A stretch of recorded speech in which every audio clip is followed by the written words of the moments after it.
Colorado is looking lush these days. Our typical spring green is almost neon with all of the rain that we've seen. Firefighters, though, are not popping champagne because they know what is green today will be brown by the end of the summer, and then some of it will burn. Here's Mark Salinger.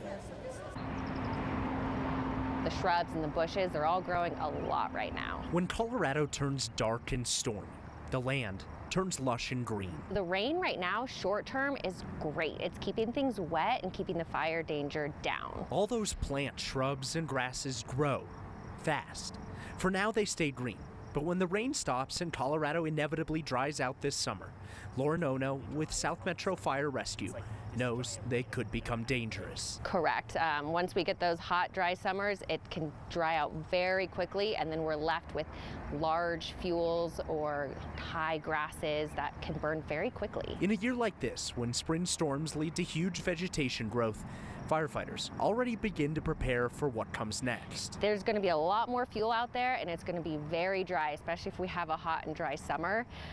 They're going to burn faster, longer. It's going to lead to larger fires. Enjoy the green now and hope it lasts.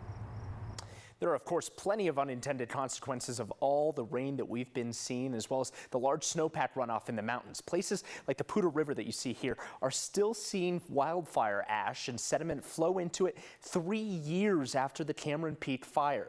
Sometimes it can turn the river black. Right after the fire, the river was so polluted that cities like Greeley had to stop using it for water because the treatment plants just couldn't keep up. The impact of the wildfire can be seen for years as they still are working to clean up the watersheds after those awful 2020 fires. Kyle.